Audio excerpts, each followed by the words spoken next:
मैं शमशेर खान, शाह आचार्य गणित, राजकीय कन्या महाविद्यालय चोमू। आज है अनुलोप ज्ञात करना जब दो प्राचल एक संबंध द्वारा संबंधित हो। मतलब जो समीकरण दे रखी है वक्र की, वो दो प्राचल में हो। मतलब वक्र की समीकरण में दो प्राचल विद्यमान हो और साथ में उन प्राचलों में आपस में संबंध दिया हुआ हो, तो उसका अनुलोप ज्ञात करना है। अनुलोप का सीधा सा आपको अर्थ ध्यान है कि अपनी विधि काम में लेते हुए प्राचल को विलुप्त करते हैं, और प्राचल विलुप्त होते ही जो वक्र का समीकरण प्राप्त होता है वो होता है अनुलोप। तो अब पिछली क्लास में अपन ने पढ़ा था कि एक प्राचल में हो, समीकरण में एक प्राचल विद्यमान हो, तो उसका अनुलोप कैसे ज्ञात करते हैं। आज है समीकरण में दो प्राचल विद्यमान हो, तो उसका अनुलोप का समीकरण कैसे ज्ञात करते हैं। वो ये है कि जैसे दो प्राचल है ए और बी, और ए और बी में साथ में दिया हुआ क्या होगा, एक संबंध दिया होगा। प्राचल में आपस में एक संबंध दिया हुआ होगा। इसकी सिंपल सी विधि तो ये है कि दोनों प्राचल में जो संबंध दे रखा है उनसे अपन एक प्राचल का मान निकाल लेते हैं और उसका मान वक्र के समीकरण में रख देते हैं, तो दूसरे प्राचल के पदों में उसका आ जाता है। तो जो अपन एक प्राचल के मान दूसरे समीकरण में रखते हैं, तो अपने को वो वक्र का जो दिया हुआ समीकरण है वो एक प्राचल वाला वक्र का समीकरण मिल जाता है। ऐसा वक्र का समीकरण मिल जाता है जिसमें एक प्राचल विद्यमान हो। और एक प्राचल विद्यमान हो तो अपन पीछे जो अपन ने एक प्राचल वाली समीकरण के लिए अनुलोप ज्ञात किया था, उसी विधि से अपन अनुलोप ज्ञात कर लेते हैं। अब क्या होता है कि अपन जब अनुलोप ज्ञात करने के लिए दिए हुए प्राचल के दिए हुए संबंध से एक प्राचल का मान वक्र के समीकरण में रखते हैं, तो ये और फिर उसका अनुलोप ज्ञात करते हैं, तो ज़्यादातर क्वेश्चन में ये बड़ा कठिन हो जाता है।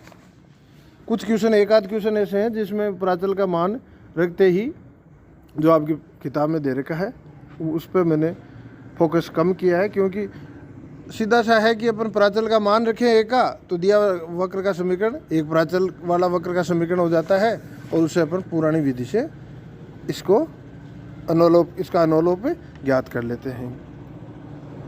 कई बार ज़्यादातर क्या होता है कि अपन दिए हुए संबंध से एक प्राचल का मान रख करके वक्र का समीकरण एक प्राचल वाले वक्र का समीकरण परिवर्तित करके पुरानी विधि से यदि अपन अनुलोप ज्ञात करना चाहें तो वो बड़ा कठिन हो जाता है, लंबा हो जाता है। तो इसके लिए अपने पास एक विधि है कि वक्र कुल में जो दो प्राचल दे रखे हैं उनको अपन दोनों को किसी एक तीसरे एक प्राचल का फलन मान लेते हैं। कि भाई जैसे ए और बी दो प्राचल दे रखे हैं, उनको किसी तीसरे प्राचल टी का, दोनों को ए और बी को तीसरे प्राचल टी का फलन मान लेते हैं। और फिर अपन क्या करते हैं, दिए हुए समीकरण वक्र के समीकरण का टी के सापेक्ष आंशिक अवकलन करते हैं। प्राचल में जो संबंध दे रखा होता है उस समीकरण का प्राचल टी के सापेक्ष आंशिक अवकलन करते हैं। उनसे अपने को डेल ए अपॉन डेल टी और del B upon del T,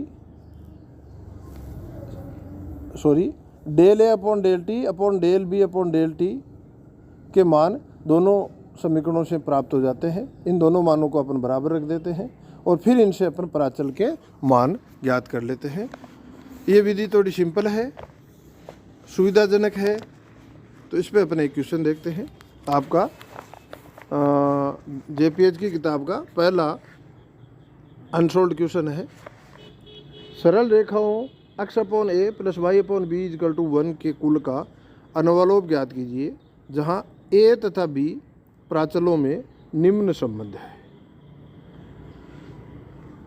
दो संबंध दे रखे हैं, a square plus B square is equal to C square, दूसरा a B is equal to C square. तो अपन रेखाओं के कुल का समीकरण और प्राचल में संबंध, जो पहला संबंध है वो लेते हुए अपन एक क्वेश्चन हल करते हैं, अनुलोप ज्ञात करते हैं। तो दिया हुआ क्या हो गया, x upon A plus Y upon B is equal to 1 तथा a square plus B square is equal to C square. अब अपन क्या करते हैं, कि मैंने लिखा भी है कि वक्र कुल व दिए हुए संबंध में एक प्राचल विलुप्त कर पूर्व विधि से अनवलोप ज्ञात करना कभी कभी कठिन होता है। ऐसी स्थिति में प्राचल ए व बी को किसी अन्य प्राचल का फलन मान लेते हैं। तो ये मैंने नोट डाल के लिखा है, ये ध्यान रखना है, आपको परीक्षा क्वेश्चन हल करते समय नहीं लिखना है। तो अब इसका हल अपन करते हैं। तो अपन मान लेते हैं ए तथा बी किसी अन्य प्राचल टी के फलन है, अतः टी के सापेक्ष ए का ए व दो का टी के सापेक्ष एक व दो का एक मतलब समीकरण एक व समीकरण दो का आंशिक अवकलन करने पर, आंशिक अवकलन कैसे होता है मैंने कोष्टक में साइड में लिखा भी है, इसी को काम में लेते हैं। तो x upon A square d del A upon del T plus Y upon B square del B upon del t is equal to 0 प्राप्त हो जाता है।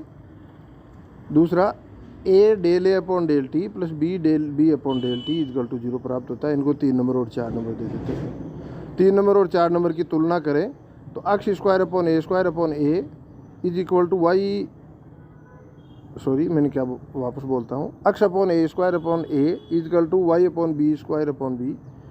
इनकी तुलना करने से अपन सीधी तुलना भी कर सकते हैं, और ऐसे सीधी तुलना नहीं करके अपन मैंने लाइन खींच के साइड में जो राइट हैंड साइड में लिखा है ये तरीका अपन काम में ले लेते हैं। समीकरण 3 से del A upon del T upon del B upon del T is equal to क्या मिल जाता है, minus Y upon B square upon x upon ए स्क्वायर।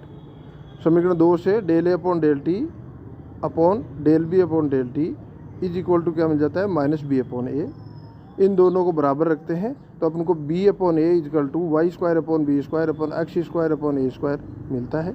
इससे अपन को x upon A square upon a, y upon B square upon b दोनों बराबर, इनसे अपन को क्या मिल जाता है, x upon A square upon A is equal to Y upon B square upon b. फिर आगे अपन बढ़ते हैं तो इसको अपन लिख सकते हैं X upon A square is equal to Y upon B square, ये लिख सकते हैं। समानुपात का नियम लगाएं तो X upon A plus Y upon B is equal to क्या हो जाता है, X A square plus B square. इन दोनों के बराबर ये समानुपात का नियम लगाएं तो अपन को क्या मिल जाता है, एक्स अपॉन ए plus Y upon b upon ए स्क्वायर प्लस बी स्क्वायर। और एक्स अपॉन ए प्लस वाई अपॉन बी का मान क्या है, 1, a square plus B square का मान क्या है, सी स्क्वायर। तो इक्वल टू अपने को क्या मिल जाएगा, 1 अपॉन सी स्क्वायर।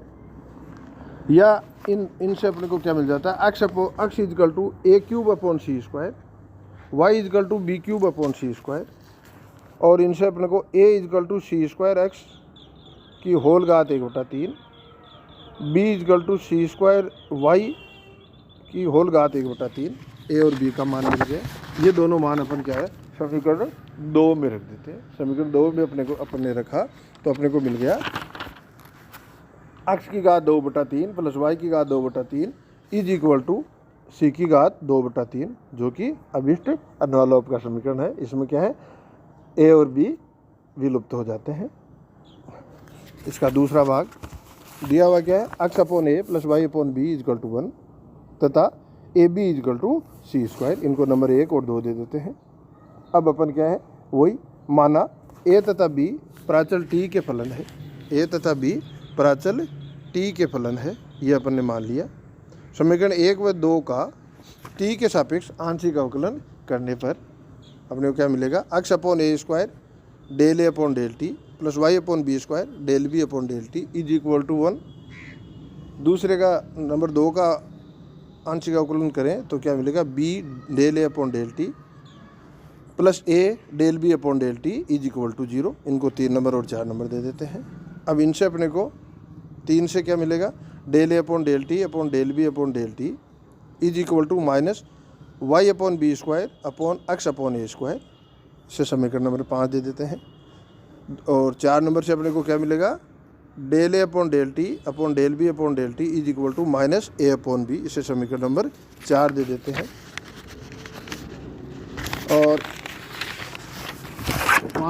5 और 6 से समीकरण नंबर 5 और 6 से y upon B square upon x upon A square is equal to a upon b, या x upon A square upon B is equal to Y upon B square upon a, then x upon a B is equal to Y upon b upon a b, और इसमें अब समानुपात का नियम लगाएं तो equal to x upon A plus Y upon b upon 2ab, और इसमें मान रखें तो अपने को मिल जाएगा इक्वल टू 1/2c²। इससे अपने को x is equal to a² b/2c² तथा y is equal to ab² upon 2c²। और इससे अपने को a इजकल टू मिल जाएगा 2x, b is equal to 2y। ये a और b के मान 2 में रखने पर 2x into 2y is equal to c²। Then 4xy is equal to c² या xy is equal to c² upon 4, जो कि अनुलोप का अभिष्ट समीकरण है। तो ये मैंने 2 अनसोल्ड क्वेश्चन आपको करवा दिए, तरीका भी समझ में आ गया होगा। अनुलोप, ये अनुलोप ज्ञात करने की विधि है कब, जब वक्र के समीकरण में 2 प्राचल विद्यमान हो। धन्यवाद।